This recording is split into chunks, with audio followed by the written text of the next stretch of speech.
Hi guys, welcome to the Liz Wheeler Show. If you haven't subscribed already, please go to Apple Podcasts or Spotify and click that subscribe button. If you prefer the video version of the show, you can find it on YouTube at youtube.com/Liz Wheeler or on Rumble at rumble.com/Liz Wheeler. If you hit the subscribe button on both of those platforms, I greatly appreciate it. If you're on YouTube, you can also hit that bell and I'll notify you every time there's a new episode, a new interview, a new video. We have tons of content for you all the time. I really appreciate everybody who's been subscribing. So before we went on air today, I was having a conversation with my husband that I want to relate to you. We were talking about inflation because the new inflation numbers are out. It's 6.4% inflation that we are suffering. Joe Biden claims that he's solved this, but he has not. And my husband made this really good point that I wanted to share with you. He said, listen, this is the official government number that's telling us how much inflation there is. This is the government calculating this and telling us this number, 6.4%. And he said, when has the government ever accurately portrayed a number that's fairly negative to a presidential administration? And the example, the comparison here was unemployment numbers. When we hear unemployment numbers from the federal government, it's not usually reflective of the real unemployment number. Because if the unemployment is, say, like 5%, 6%, it doesn't generally take into account, or just that number in and of itself doesn't reflect the labor force participation rate. So you could have an unemployment number that appears to be getting smaller, but it's not because more people have found jobs. It's actually because fewer people are in the workforce, because more people have given up looking for jobs altogether. But when you lose people out of that workforce, and then you make that calculation of how many people who want to work are working, it makes it appear as though the unemployment rate is shrinking. So it's not a very accurate number at all. And my husband's point was, well, I wonder if this is the case with the inflation numbers, because when the government tells us this number, is it really indicative? 6.4% is bad. It certainly is. But is it really indicative of what we're facing? So I wanted to talk a little bit about some of those numbers, the real inflation numbers. And I also want to talk to you about Nikki Haley. The former governor of South Carolina announced her run for president. And I'm fine with this. I don't like any politician, so I don't get excited or agitated or emotional about anybody announcing that they're running for president or not running for president. I just kind of analyze the situation. What are they here for? What purpose are they going to serve? Are they going to do a good job? But I had a thought about Nikki Haley announcing her run for president. And my thought was, in this day and age, meaning in the political environment that we exist in right now, there's actually no real way to vet presidential candidates. We used to have a way to vet presidential candidates. There used to be town halls, there used to be debates, there used to be interviews, both in print and on camera, journalists that were asking questions of both the campaign and the candidate themselves, but there's not really, that doesn't happen anymore. In debates, we have a biased moderator what were the presidential debates in 2016? CNN was literally giving questions to Hillary Clinton ahead of time to let her prepare for them. That's the state of our debates. Journalists don't care about anything. Journalists aren't even asking Pete Buttigieg about the Ohio train derailment, even though he's the Secretary of Transportation. The best we got from him was him telling us that we could solve our country's problems if there were just not as many white men that worked in construction, and then a tweet about the largest environmental disaster that we've ever faced in the United States. Suffice to say, we don't have a really good way to vet these politicians anymore, but it is important to vet them. Even if you don't like politicians and you're fundamentally skeptical of them all, like I am, I do view politicians as still being useful. Because as you and I are fighting this fight for our country, politicians are supposed to be fighting on our behalf, and we want them to fight in a way that's going to lead us to victory. We want them to actually defeat the political enemy that we're facing. We want them to fight effectively for our nation. So what I want to do today is I want to propose a different way to vet these politicians, especially the ones that are running for president, especially the ones that have announced so early. They have given us a year and a half, more than a year and a half, a year and 8 months before the presidential election actually happens. This is something that I can do because I have this incredible platform, but this is also something that you can do over the course of the next year and a half before the presidential election. So let's get to it.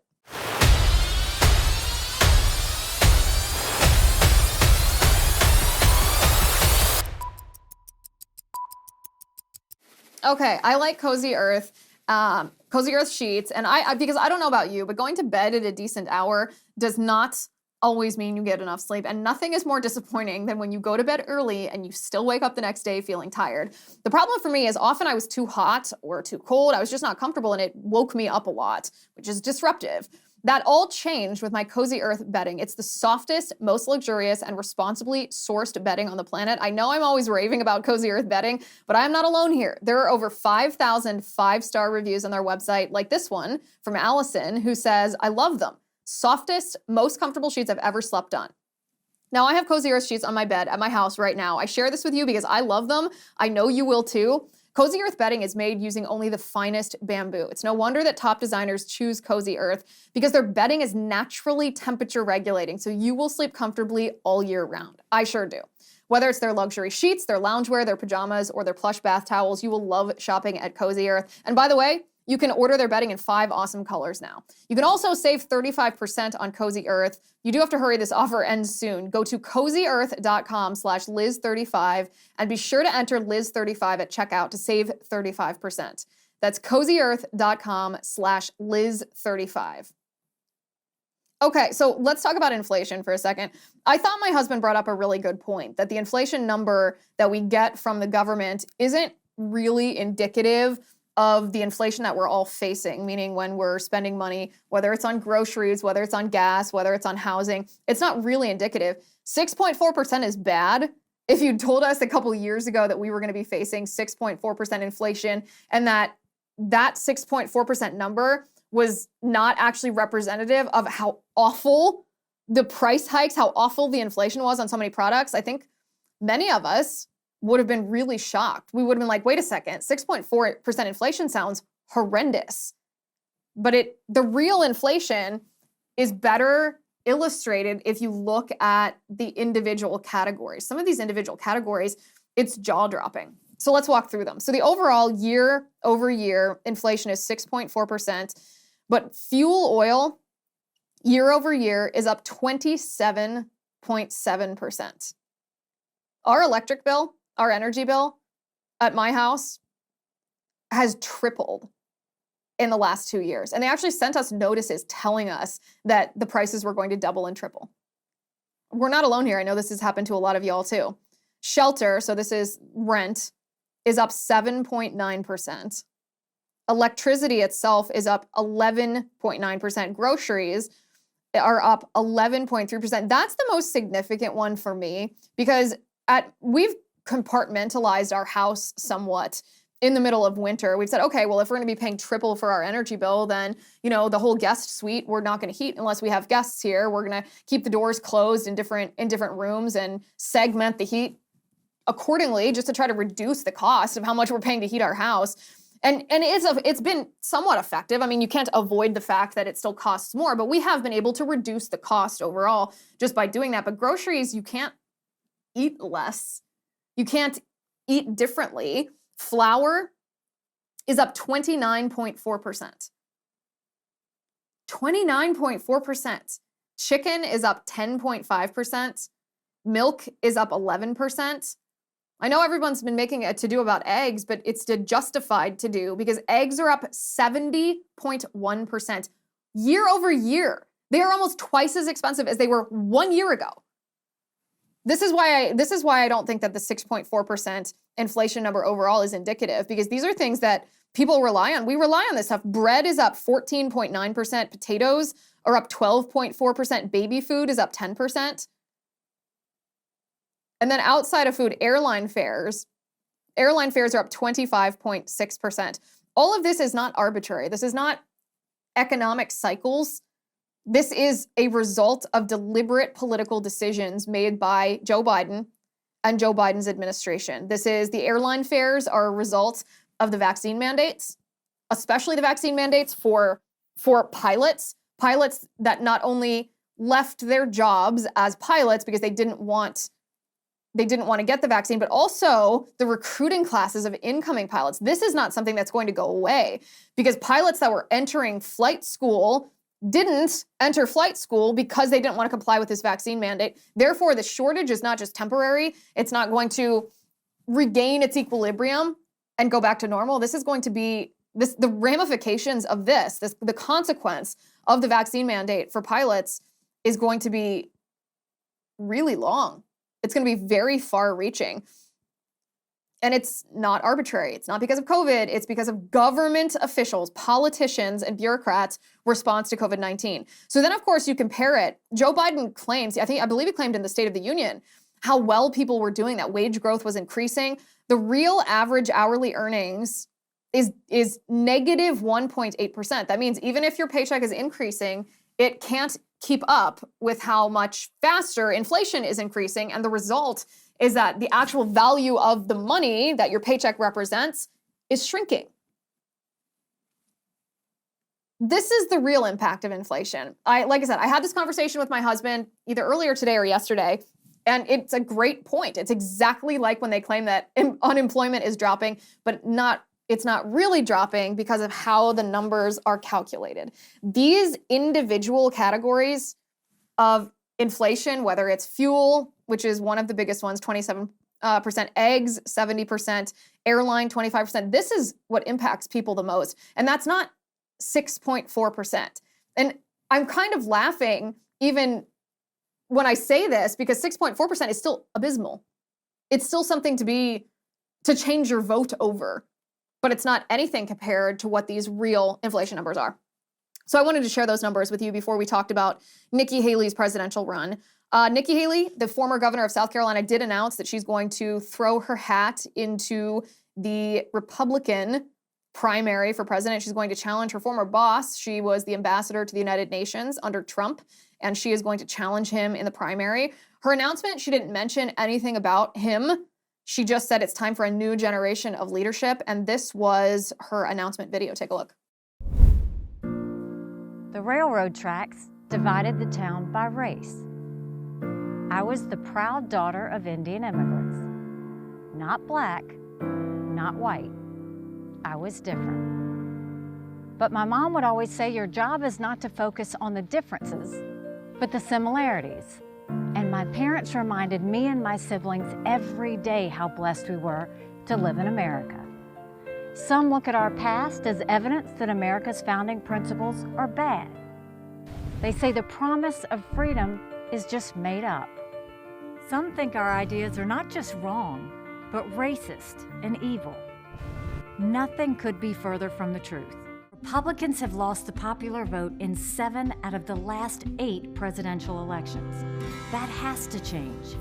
Joe Biden's record is abysmal, but that shouldn't come as a surprise. The Washington establishment has failed us over and over and over again. It's time for a new generation of leadership to rediscover fiscal responsibility, secure our border, and strengthen our country, our pride, and our purpose. Some people look at America and see vulnerability. The socialist left sees an opportunity to rewrite history. China and Russia are on the march. They all think we can be bullied, kicked around. You should know this about me. I don't put up with bullies. And when you kick back, it hurts them more if you're wearing heels. I'm Nikki Haley, and I'm running for president. Okay, so there's nothing per se wrong with her presidential announcement video, and I don't feel some of the emotion that a lot of people are expressing about, oh, we have a challenger in the Republican primary. I'm totally fine with a crowded primary field. The more the merrier. Go ahead, fight it out. Prove to us, court our votes. Prove to us why you would be the best representative as chief executive in the White House, in the Oval Office. I have zero problem with somebody challenging Trump. And Trump, by the way, I think Trump did a great job as president, except for the final year, except for COVID. But he's not entitled to the presidency. Again, nobody is entitled to the presidency. So he's not the incumbent. I know he feels it was unfairly taken away from him. I know a lot of people feel like that.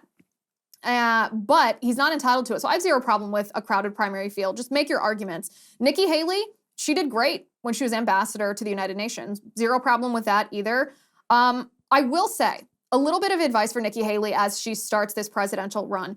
I don't know who Nikki Haley is. I can't sit here and easily define Nikki Haley's political ideology the way that I could easily define Trump's political ideology or the way that I could very easily define Ron DeSantis's political ideology, or the way that I could define Ted Cruz's political ideology, the way I could define Rand Paul's political ideology. And the same on the other side. I can define Elizabeth Warren's political ideology. I can define Bernie Sanders' political ideology. I can define Pelosi's political ideology. I can define Biden's political ideology, Kamala's political ideology. Most politicians, I have a pretty good grasp on what they believe and why they believe it. And I don't for Nikki Haley. I don't think that she has been transparent, not about what she believes and why she believes it. And that's a symptom of being insulated. That's a symptom of being surrounded by consultants and advisors instead of showing up yourself. And so a piece of advice for Nikki Haley would be move that stuff to the side. Allow the American people to see who you really are and how you think. Your judgment is part of how you think. And if voters aren't confident in your judgments, meaning how you speak on the fly, not just your pre-created presentations like a video presenting yourself as president, then they're not going to feel comfortable voting for you. So I don't know who Nikki Haley is, and this is what I do for a living. The other piece of advice that I would give Nikki Haley is leave the identity politics stuff out of it. That line I found particularly cringy in her video when she said, "Oh, I stomp back at bullies, and it hurts even more when you're wearing high heels." No, just no. Absolutely not. Here's the thing. The left tries to play identity politics. They try to define us by all kinds of immutable characteristics, race and sex and whatever else, socioeconomic status, how much money our parents had. That's a very nasty, very insidious type of political ideology. And first of all, no man wants to vote for a woman who is saying, vote for me because I am a woman. And me, as a woman, I don't want to vote for someone who says, vote for me because I'm a woman. I want to vote for you because you are, or I want to vote for a politician, I should say, who has convinced me that they are going to do the best job in the role that I am hiring them to do. And I don't care at all about what they look like. I don't care how tall they are, how short they are, how fat they are, how thin they are, if they're black, if they're white, if they're man, or if they're woman. I don't care about any of that. And if you present an identity politics, or if you present identity politics as the reason I should vote for you, I feel very turned off by that. Very turned off. It's not just a matter of personally feeling turned off, although I suspect I'm not the only one that feels like this. I suspect this is a very widespread feeling in the conservative movement in the Republican Party, but there's a more important reason not to do this. There's a more important reason not to play identity politics, not to play by the rules of the left.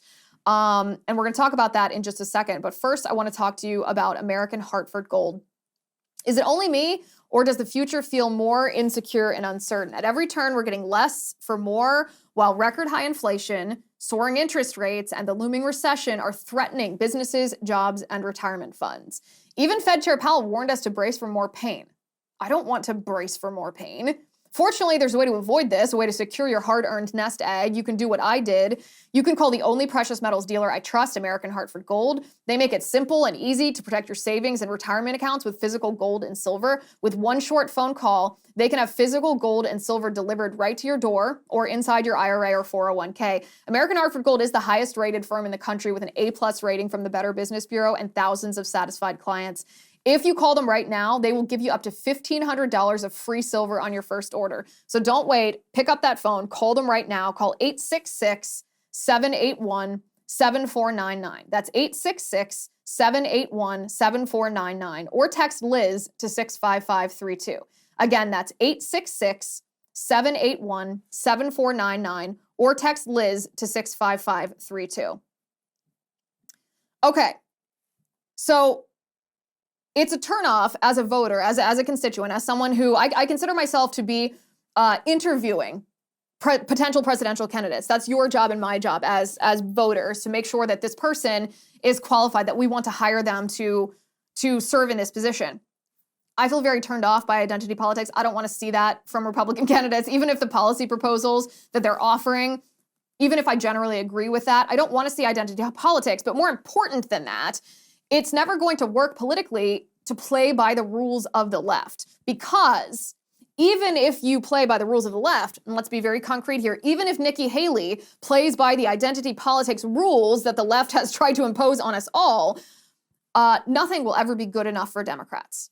It doesn't matter if you accept their terms, unless you entirely pledge allegiance to their neo-Marxist ideology, then you will be painted as evil by the left.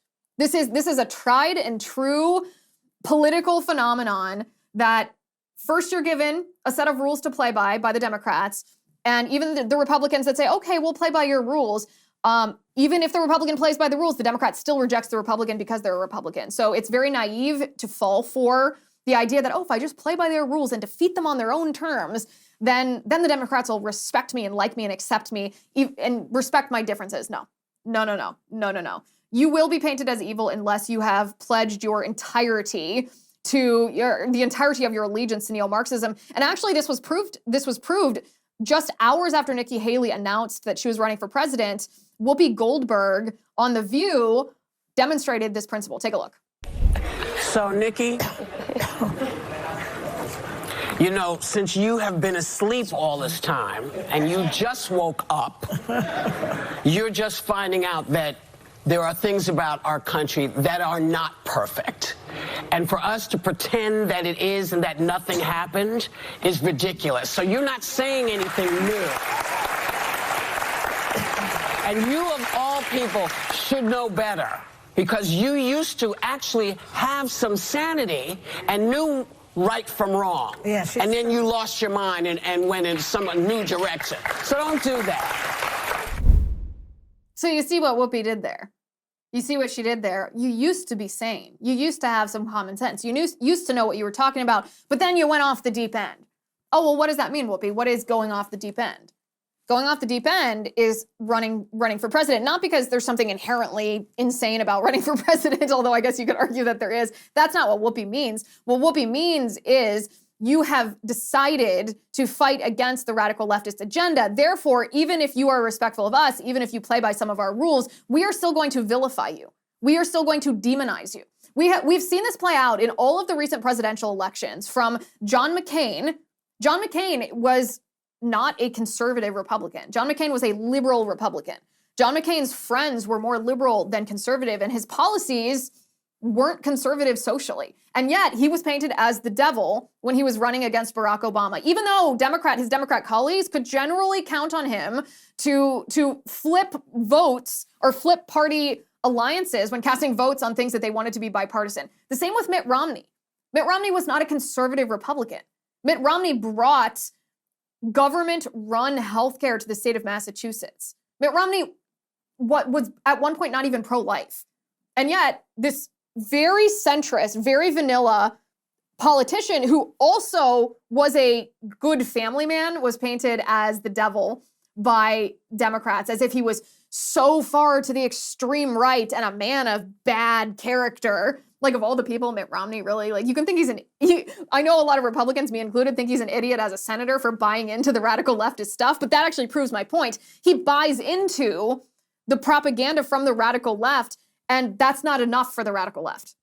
You can't just buy into their propaganda, which leads you to participating in their coup attempts. Remember, Romney voted to impeach Trump. That's not enough for the left. If you don't discard and abandon the entirety of the Republican platform and become a neo-Marxist, then we will paint you as the devil. We've seen this happen a billion times. So this is going to happen to Nikki Haley, regardless of whether she tries to play identity politics, regardless of whether she tries to pull this girl power stuff, which I hate it. I hate the girl power stuff. I do not like it. I think Nikki Haley has a record that she could stand on, but not if she comes at it through this this prism of identity politics. Politico is another example. They did the same thing. Even though Nikki Haley is talking about her racial identity, which should not be relevant in a presidential election, Politico writes an article called Nikki Haley's Complicated Racial Dance. And they're reiterating this attack on Nikki Haley that we've seen on The View before, where they're like, well, Nikki Haley's real name isn't Nikki. She's tried to whiteify her name so that she fits into the United States. It's her legal first name is not Nikki. That's actually her middle name. And that's true, by the way. Nikki is her middle name, but it's her real middle name, and it's also an endearment. It's an endearment in Indian culture to call someone Nikki. So, but what are they trying to do? They're trying to use those aspects of her racial identity against her. The only reason that they're doing that is because she's running for the nominee for the Republican Party for president in 2024, and therefore they have to vilify her. All of this is to say, there's actually no way that we vet candidates anymore. What we're doing right now is sitting here and talking about the media response to Nikki Haley's announcement and Nikki Haley's announcement itself, and my perspective that I don't think Nikki Haley is I feel like she's behind a fence. She doesn't let us see who authentically Nikki Haley is, how her thought process works, how her judgment works, because she's surrounded by consultants and advisors who are essentially running her as a politician.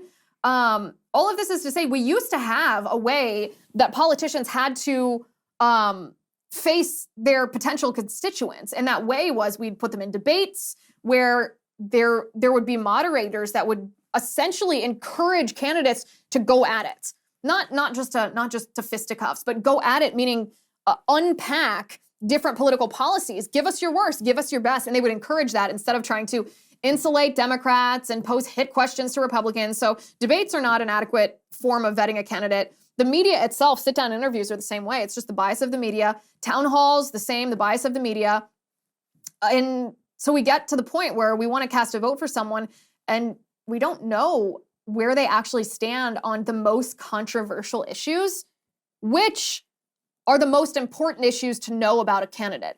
Because the most important thing to know about a candidate is to know how they intake information, what algorithm they insert that into in their mind, and therefore what they're going to output. Because you can't predict every single scenario that a politician will face, especially a president. And you want to have faith in their judgment, faith in their thought process. And so you have to know exactly how they think and how they judge past controversial issues and events in order to apply that to what you expect from them in the future. And so what I want to do right now is I want to propose a new way to vet presidential candidates, since the corporate media, the legacy media, no longer does it. Debates are rigged and town halls are useless and interviews are staged. So this is something that you and I can both do. We can do as citizens, we can do as potential constituents, we can do as voters. And if we do it collectively, it will trickle into the candidate's sphere, and they will be prompted to answer some of these questions. So I have about 20 questions that any presidential candidate, this could be Nikki Haley, this could be Donald Trump, this could be anybody else that throws their hat into the ring, Ted Cruz or Ron DeSantis or Rand Paul, or, I'm sure there's going to be a bunch of them. These are the questions that we should ask, that they need to answer. We're going to get to that in just a second. But first, I want to talk to you about 4 Patriots. A food shortage could be coming in the United States. This is what experts were warning as recently as July. Drought, inflation, and particularly new political policies are pushing America's food supply near its breaking point. That's why survival food is more important than ever. I highly encourage you to create your own stockpile of the best-selling 4 Patriots survival food kits.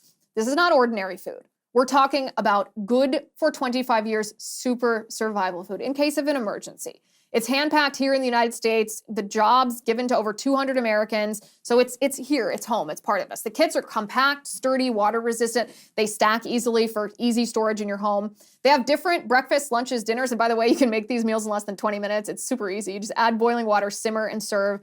And right now, you can go to 4patriots.com and use code Liz to get 10% off your first purchase on anything in the store. Just go to 4patriots.com and use code Liz to get 10% off. That's 4patriots.com. Use code Liz to start building your own stockpile today. Okay, so this vetting process that I'm proposing today is essentially all of us in the conservative movement, all of us who are hoping to cast our ballot for the best qualified presidential candidate, both in the Republican primary, but then obviously in the general election. This, I suppose, applies mostly to the primary, because hopefully by the general election we will have selected someone that we can more or less trust. But here are some of the questions that I propose we ask relentlessly on every platform, whether you're on Twitter, whether you're on Instagram, whether you're on Facebook, whether you go to town halls, whether you email campaigns, whether you call them, whether you are in independent media yourself. These are the questions that if we ask relentlessly, it will impact the framing of how these potential candidates talk about these issues. And it will help us secure for ourselves an idea of the judgment of each of these candidates. So let's start here. This is one of the first questions. This is maybe the most pivotal question going forward to ask Nikki Haley or any other candidate. Hey guys, I regret to inform you that this section is censored thanks to the YouTube overlords and our effort not to get permanently booted from YouTube after getting a strike and getting demonetized. You can head over to Rumble or Locals though. This content is available for free on both Rumble and Locals. You can catch the full uncensored episode there. I'll see you over there.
I would like this question to be videotaped because I want to see the look on the candidate's face when they hear this question and when they answer it. And here it is. On a scale of 1 to 10, how serious of a problem is the administrative state? I suspect many of our politicians aren't aware of this. I suspect many of our politicians, even those who aspire to be chief executive, don't know the history of the administrative state.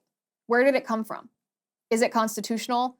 What's the etymology of the idea of this so-called neutral class of bureaucrats that are unelected, unaccountable, and virtually unfireable?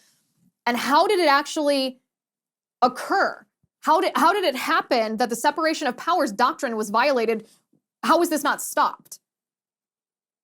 I want to see the look on their face when they're asked this question to see if they understand where this question is coming from. And then I want to ask them, will you dismantle the administrative state? And if so, how? Explain how. Because there's a number of steps that should be taken. And I want to hear whether the politician, whether this aspiring chief executive knows what that is.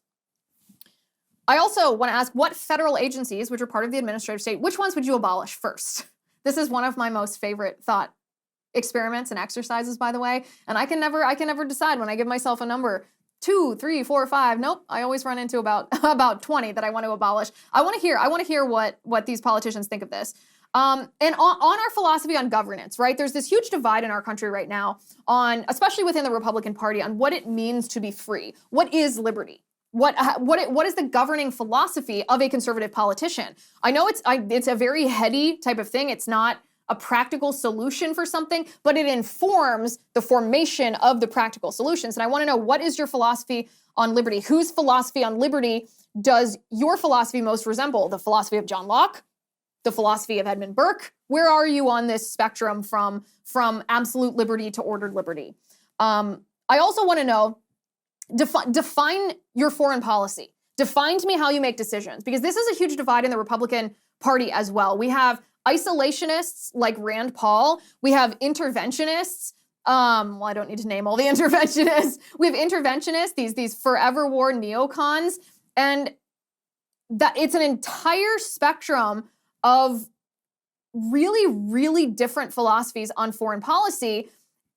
And I want to understand in a chief executive when there's something that happens around the globe, whether it was Venezuela 2 years ago or a year and a half ago, whether it's Ukraine now, whether it's the inevitable attack on Taiwan from China. I want to know what factors go into your calculation of whether the U.S. should be involved, whether the U.S. should not be involved, and what that involvement entails. How do you calculate that? Because it can't be calculated just based on the reaction to the event as it's happening. There has to be a framework for foreign policy that you input this data into in order to make sure that your foreign policy responses, your actions, are in line with the philosophy of the thing.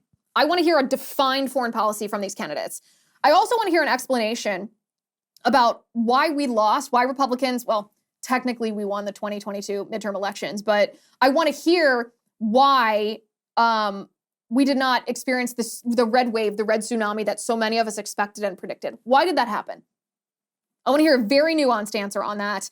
I also want to hear about Roe v. Wade. The Supreme Court overturned Roe v. Wade, and I want to hear from the candidates, should there be any exceptions to bans on abortion? Should there be exceptions for rape and incest and life of the mother, or is life absolute and therefore the properly ordered moral response to abortion is to ban it outright? I want to hear that. No dodging.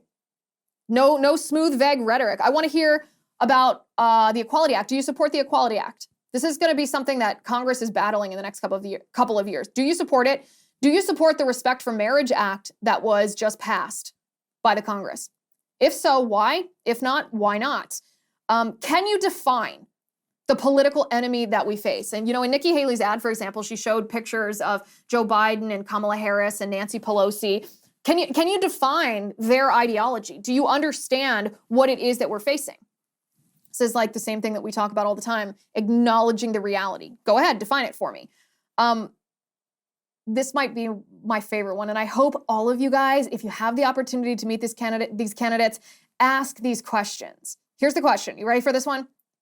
Would you use transgender pronouns when referring to someone if they ask you to and they ask you respectfully? That question right there, my friends, will tell you almost all you need to know about whether a politician will fight in the way that we need to fight to win, or whether a politician is actually just a squish who doesn't fully understand and acknowledge the reality of the political enemy that we face.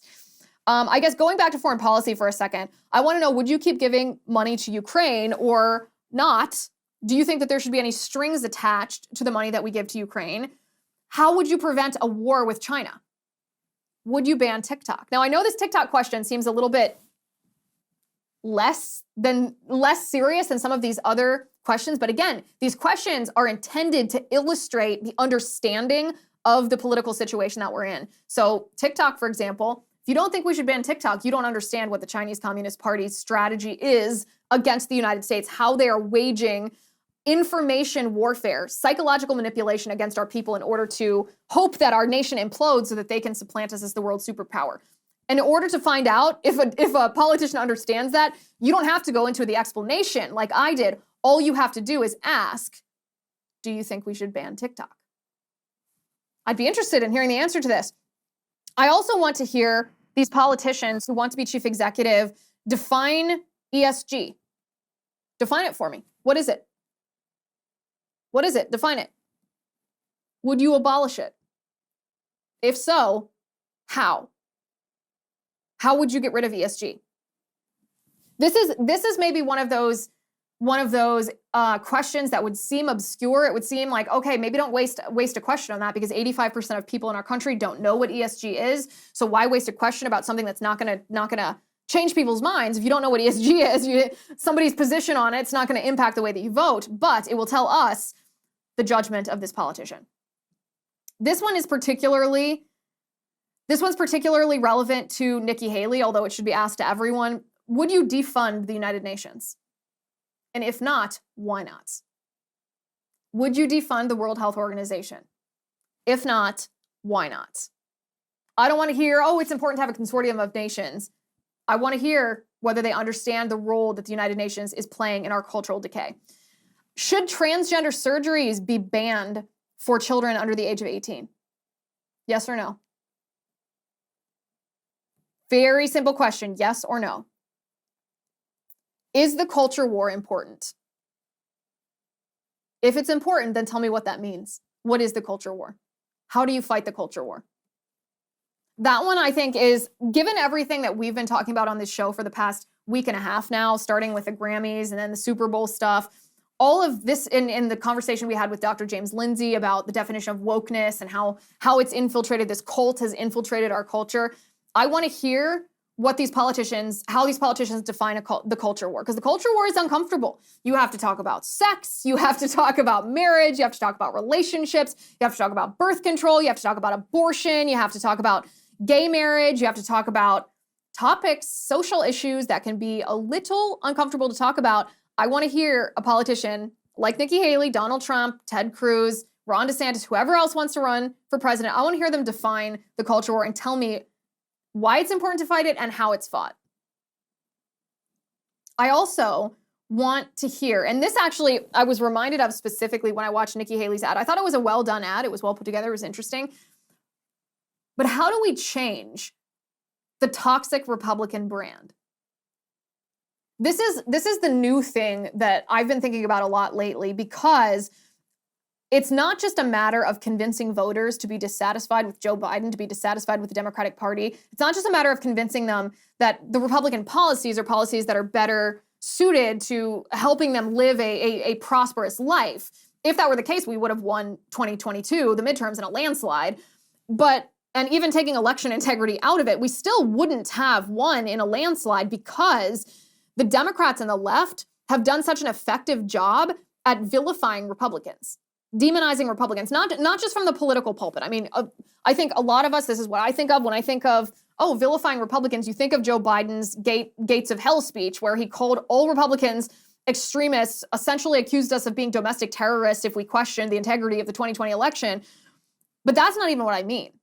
I mean, everywhere that there's mention of politics, Republicans are branded as evil, as racists, as sexists, as bigots, as homophobic, as transphobic, as xenophobic. And any association that people might consider with the Republican Party, they back away from, because they're afraid, and this is just human nature, of being accused of these things that they know they are not. And so someone who is not a Republican ideologically, or who doesn't work in Republican politics or in the media, and isn't used to those false accusations and can't look at those accusations and say, oh, I don't care because you are a Marxist and this is what Marxists do. They try to ruin your reputation, but you're just a liar.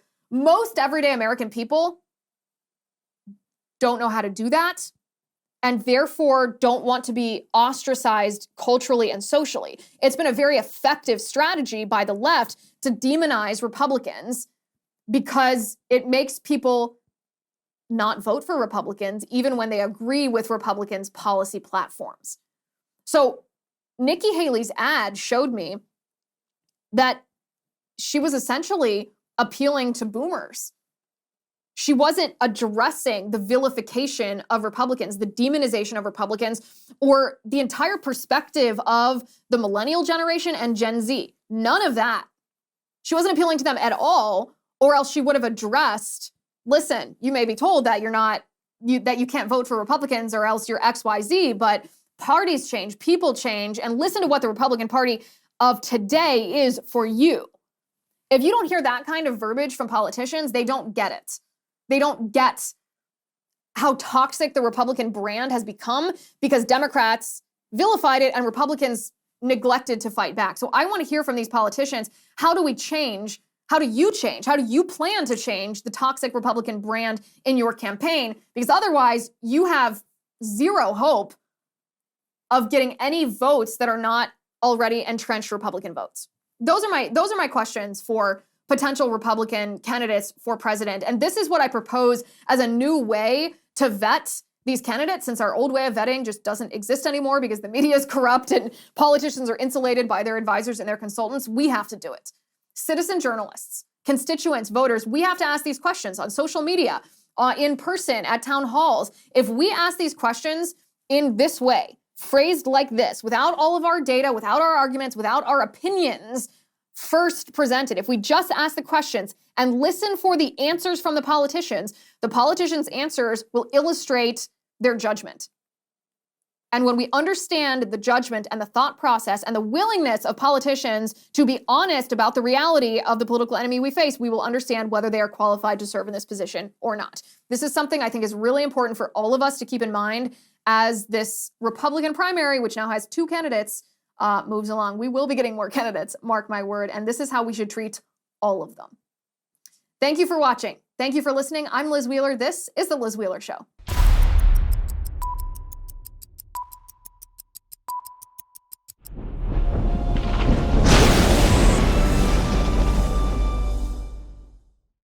If you haven't already, give this video a thumbs up, hit the subscribe button below, and ring the bell to make sure you never miss a video.